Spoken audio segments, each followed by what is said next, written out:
지금 방금 보신 속보 그대로 최근 여당의 확실한 공격 목표는 조희대 대법원장입니다.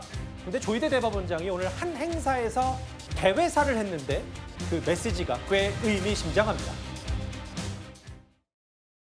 세종대왕께서는 법을 왕권 강화를 위한 통치 수단이 아니라 백성들의 삶의 질을 향상시키고 그들의 권리를 보장하는 규범적 토대로 삼으셨습니다. 이처럼 백성을 중심에 둔 세종대왕의 사법 철학은 시대를 초월하여 오늘날 우리가 지향해야 할 사법의 가치와도 깊이 맞닿아 있습니다. 법의 공포와 집행에 있어서는 백성들에게 충분히 알리셨고 공법 시행을 앞두고서는 전국적으로 민심을 수렴하여 백성들의 뜻을 반영하고자 노력하셨습니다.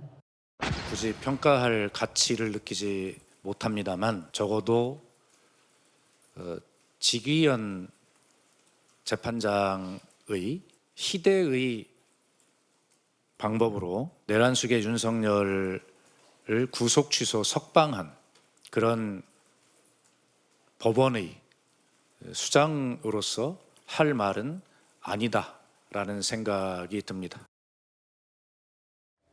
이게 뭐 세종대왕 관련된 이제 컨퍼런스 이제 한 행사에 세종대왕은 법을 왕권 강화로 쓴 게 아니라 백성의 삶의 질을 높이는 것 썼다.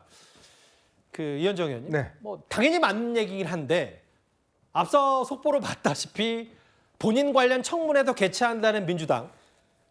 이게 단순히 사법 독립만을 주장한다고 하기에는 조희대 대법원장의 말이 좀 의미심장해 보이거든요. 그렇죠. 오늘 이제 컨퍼런스는 한 10여 개국의 대법원장과 대법관들이 참여하는 그런 컨퍼런스였습니다. 근데 이제 우리 훈민정음을 창제한 세종대왕의 어떤 이유, 법적인 이유를 아마 조희대 대법원장이 이제 구체적으로 살펴본 것 같아요. 즉 당시에 우리나라 국민들이 전혀 일단 이 한자를 읽을 수가 없으니까 세종대왕께서 이제 훈민정음을 창제해서 가장 중요한 것은 법으로 평등하게 또 법적인 어떤 피해를 받지 않도록 그렇게 이제 세심하게 신경을 썼다라는 부분 아니겠습니까? 특히 세종대왕께서 이 법이 만든 이유가 법은 왕권 강화를 위한 통치 수단이 아니라 백성들의 삶의 질을 향상시키고 그들의 권리를 보장하는 기본적인 토대로 삼으셨다라는 이야기를 합니다. 그러게요. 자, 바로 이 이야기가 굉장히 저는 울림이 있다고 생각이 듭니다. 현재 지금 민주당 주도의 국회에서 하고 있는 여러 가지 법적 개정들이 과연 국민을 위해 사는 것인가? 라는 문제에 대한 의문을 던진다고 봐요. 예. 자, 검찰의 수사권과 기소권을 분리하면 국민이 편해지고 국민의 어떤 이 치안이 확보가 될까요? 자, 그 문제에 대해서는 저희들이 뭐 수차례 토론을 해왔고 예. 더군다나 대법관들을 26명까지 증원한다는 문제, 자, 이런 것들이 과연 그러면 국민들의 법적인 효력가 있을 것인지, 자, 더 모든 것들이 보면 본인들의 또 특히 또 이재명 대통령의 사법적 리스크를 제거하기 위한 어떤 이 위인 입법, 자, 이런 것들이 문제가 되기 때문에 예. 사실은 지금의 민주당의 어떤 입법 독주를 비판받고 있는 거 아니겠습니까? 결국 법을 만드는 입법부의 할 일은 국민 전체의 이득이 되느냐 안 되느냐를 가장 먼저 우선시 따져야 되는데 자기 진영과 자기 진영의 대통령과 자기 국회의원들의 이익을 위해서 법을 개정하는 것이 아닌가라는 문제를 상당히 어떤 세종대왕을 빗대서 은유적으로 오늘 비판하신 게 아닌가 싶습니다. 글쎄요. 법치, 사법부 독립 600년 전 세종대왕도 중시했다. 근데 지금 현재 사법부의 수장, 이 법조인을 꽤 오래 했던 조희대 대법원장이 했을 땐 그게 안 된다는 얘기를 또 은유적으로 푼 것 같기도 하고요. 아무래도 지금 그 정부와의 관계 속에서 저런 발언을 한 게 뭐 지금 이재명 대통령이나 우리 민주당을 향해서 하는 말씀 같다는 그 의미로 받아들일 수밖에 없을 것 같고요. 예. 사실 뭐 세종대왕과 비교를 한다면 그 어느 누가 과연 견줄 수 있겠습니까? 가장 존경받는 조선시대 왕이기 때문에. 근데 그럼에도 불구하고 저는 조희대 대법원장에 대해서 비판을 하고 싶은 것은 그런 이야기를 윤석열 정부 때는 왜 안 했습니까? 윤석열 대통령이 정말 군주제 왕처럼 권력을 행사하려고 할 때, 예. 그럴 때 왜, 그리고 비상계엄을 했을 때 법을 넘어서는 권한을 행사했을 때 왜 대법원장, 사법부의 수장으로서 왜 침묵했습니까? 그런 거에 대해서 비판을 하고 싶고요. 그리고 그 본인이 했던 말을 그대로 돌려드리면 정말 세종대왕을 존경한다면 사법 권력을 대통령을 풀어주는 수단으로 썼던 직위원 부장판사에 대해서는 왜 아무 말도 하지 않냐, 이런 비판을 할 수밖에 없고요. 그리고 아까 그 대법관 증언도 말씀이 나왔기 때문에 살짝만 말씀을 드리면 예. 대한민국 정치사에서 대법관 증언을 최초로 말했던 정당은 한나라당입니다. 예. 2010년에 대법관 증언해야 된다. 그 당시에 주장을 했던 보수 진영의 이야기, 본인들이 뽑자고 하면, 본인들이 늘리자고 하면은 대법관 증언이 아주 올바르게 이루어지는 것이고, 민주당이 증언하자고 하면은 이재명 대통령을 위한 것입니까? 그러면 대법관을 뽑는 방식의 중립성을 어떻게 담보할 것인지에 대한 논의를 하는 것이 건전한 토론이지, 여기서 뭐 대법관 증언을 하는 거는 그냥 이재명 정부를 위한 거다, 민주당을 위한 것이다라고 말해버리면 아무것도 개혁할 수 없을 것이다라는 말씀드리고 싶습니다.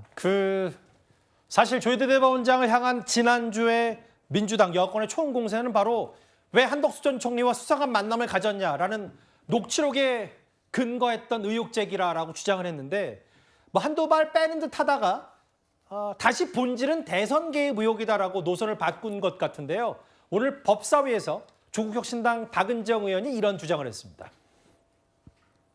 국민의힘 의원들께서는 아마도 이 조희대 대법원장의 대선 개입과 관련해서 조희대 한덕수 회동에 대해서 뭔가 이것을 판을 벌려가지고 이 조희대를 비호하시려는, 조희대에게 머리를 조아리시는 그런 행태를 보이시면서 판을 한번 벌여가지고 이 법사위를 난장판을 만들어서 정쟁화시키겠다는 그런 의도가 아니면 왜 저렇게 회의 방해를 하시는지 이해를 할 수가 없습니다. 국민의힘 의원들이 지금 주장하시는, 그토록 원하시는 이 한덕수, 조희대의 그 회동을 포함해서 조희대 대법원장의 대선 개입, 이 국기문란에 대해서 긴급 현안 청문회를 실시할 것을 저도 제안드립니다. 이 자리에 조희대를 불러서 왜 그랬는지를 물어야 되겠습니다.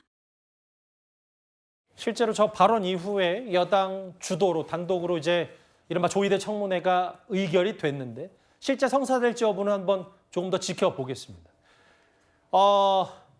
조희대 대법원장이 한덕수 전 총리 등을 만났는지 안 만났는지가 중요한 게 아니라 본질은 대선 개입 의혹이다.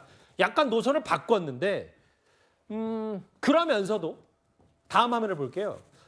오늘 당시에 국회 대정부 질문에서 김민석 총리에게 물어봤던 부승찬 의원도 오늘 다시 참전을 했어요. 1차 제보자 누구나 알만한 고위 인사다. 2차 제보자 충분히 신뢰할 만한 분이다.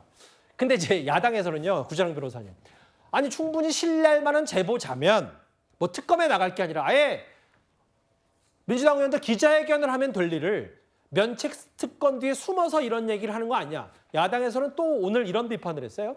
아주 논리적이죠. 그게 맞죠. 왜냐하면은 후속 보도도 못하는 의혹 제기를 하는 언론사가 있습니까? 국회의원도 내가 되치기로 이것까지 준비돼 있다, 이렇게 준비돼 있지 않으면은 함부로 근거 없이 의혹 제기하면 안 되는데, 지금 열린공감 TV에서 만든 AI 음성이라고 거기에 안내문까지 있는 걸 퍼다가 국회에서 틀었거든요.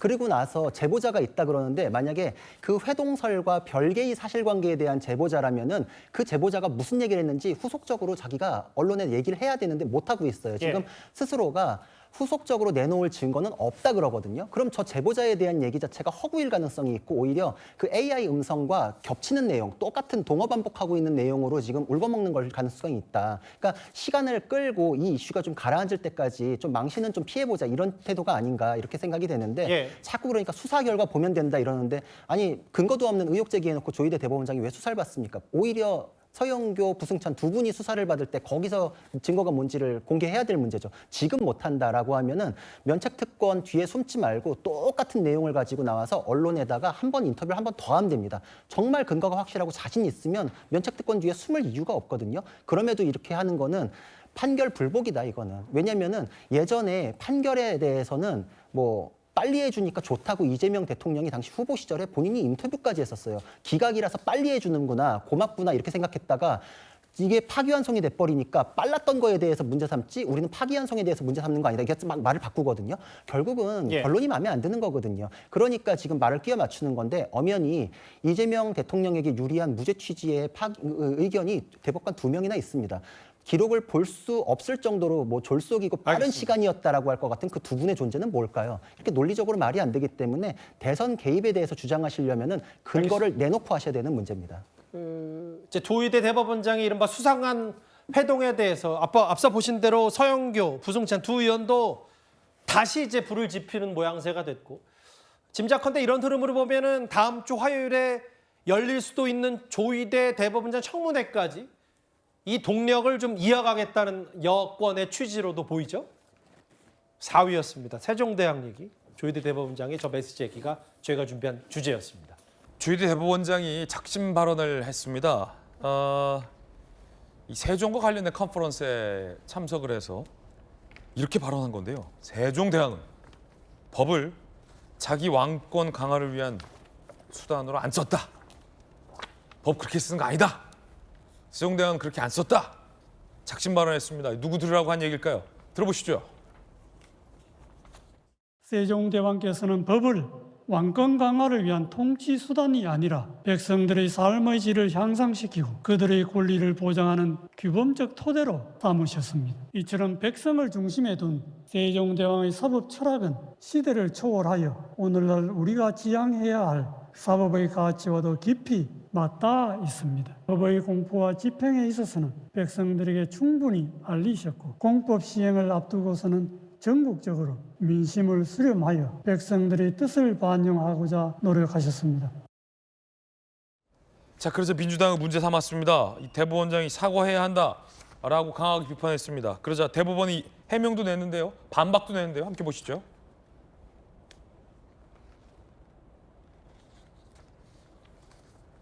세종대왕 이름을 빌려 국민의 정당한 개혁 요구를 왕권 강화로 매도한 것 사과하라. 민주당 입장 냈고요. 대법원은 아닌데 지난해부터 준비해온 학술 행사 대법원장 발언인데 정치적으로 해석하는 건 우려다 라며 반박했습니다. 자, 이거 논란적인 장면인데 우리 두 분의 의원님께도 묻겠습니다. 자, 여러분 어떻게 생각하십니까? 1번, 그냥 대법원장은 세종 포럼에 가서 우리 세종대왕께서는 법을 왕권 강화의 수단으로 쓰지 않았다. 우리 민초들의 삶의 향상을 위해서 썼다라는 팩트를 얘기한 건데 민주당이 찔렸다라고 보는 시각이 있고요. 2번, 작정했어. 대법원장이 지금 탁 정부 여당을 겨누고 했다. 1, 2번 중에 어떤 거라고 보세요?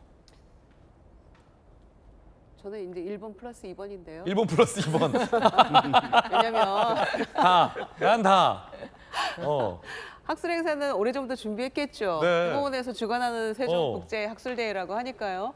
그런데 뭐 인사말도 준비를 했을 거고, 근데 시점이 참 공교로운 거 아닙니까? 시점이 공교롭다. 예, 듣기에 따라서는 이거는 지금 이 정부 대통령을 향한 발언 아니냐, 이게 원론적인 이야기냐, 아니면 한번 해보자는 거냐. 네. 지금 이렇게 해석될 수 있는 여지가 있는 거예요. 그렇죠. 그런데 준비는 했지만 시점이 참 공교로워서 저는 한번 해보자는 건가? 이렇게 네네. 저는 들렸어요. 물론 이 청문회 전의 발언이에요, 이거는. 예, 전에 청문회 하겠다는 발언인데. 발언 전이에요. 그래서 해보자는 건가? 뭐 이런 생각도 들어요. 왜냐하면 들리는 말에 의하면은 지난번에 월요일인가요?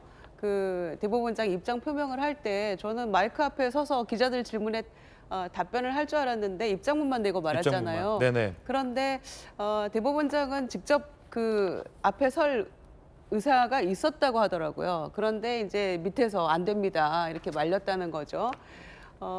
그런 거여서 저는 좀 작정하고 얘기를 한 게 아닌가라는 게 조금은 읽힌 것 같아요. 그러니까 왕권 강화를 위한 통치 수단으로 그 법을 쓰지 않았다라는 뭐냐 세종대왕의 이걸 빗대어서 얘기를 한 건데, 그럼 저는 이제 오히려 이렇게 묻고 싶은 거죠.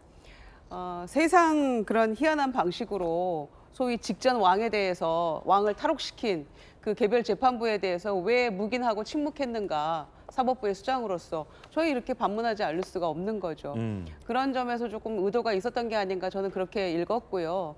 특히 이제 이 사법부에 대한 불신은 단순히 유죄 취지 파기환송 그 건뿐만이 아니라 차곡차곡 누적이 되어 온 거 아닙니까? 이를테면 서부지법 폭동에 대해서도 정말 온 국민이 분노하는데 이럴 수가 있나라고 분노했는데도 거기에 대해서도 딱히 기억나는 얘기가 없어요. 그리고 구속 취소된 그 부분에 대해서도 사법부가 질타했다는 얘기 없어요. 이거 바로 잡아야 된다는 얘기 없고요.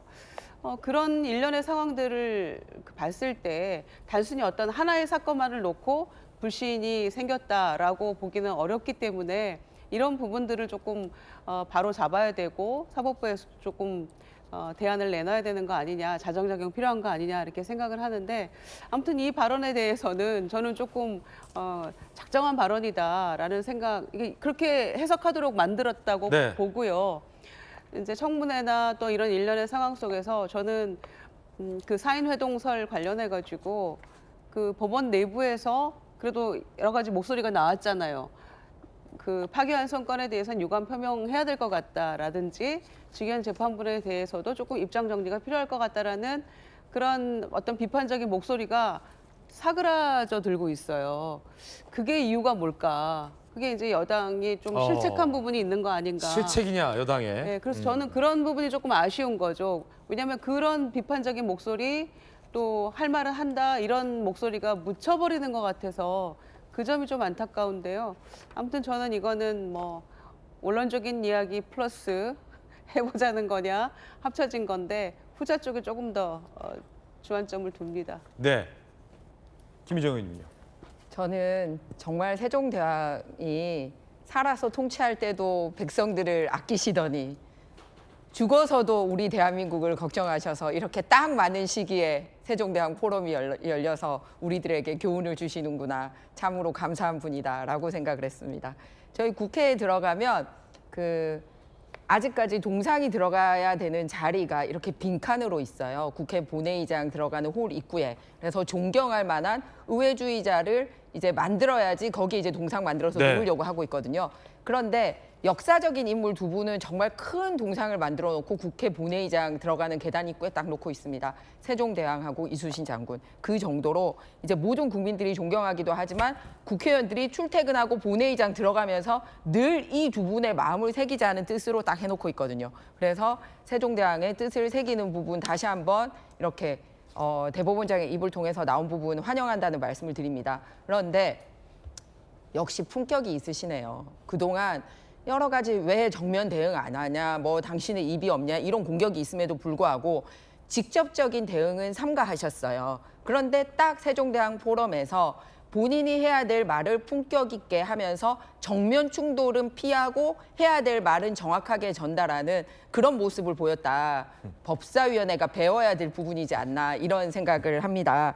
다음으로는 많은 사람들이 야 정말 이 고매하게 이 법조계에 머무셨던 분들이 이 정도 하면 진짜 막 사표 던지고 무너지는 거 아니야? 뭐 이런 걱정을 하시는 분들이 많았는데 어제 그 발언을 보면 아 절대로 무너지지 않겠구나. 꼿꼿하게 끝까지 자리를 잘 지키겠구나. 그런 믿음을 주는 장면이지 않나 생각을 합니다. 그리고 저는 특히 귀에 들어왔던 장면이 뭐냐면 형사 절차 기록이라든지 고문 제한이라든지 신속하고 공정한 재판 등 제도적 장치를 마련하고 조세 제도를 개혁해 백성 부담을 줄인 부분에 대해서는 아주 구체적인 사례를 언급하셨습니다.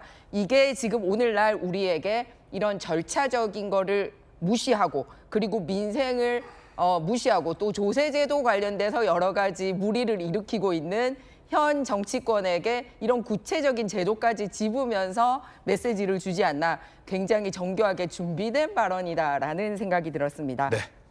자, 조희대 대법원장의 발언까지 들었습니다. 1444년 당시 세종께서는 공법을 시행해서 이 서민들의 조세 부담을 던 바 있습니다.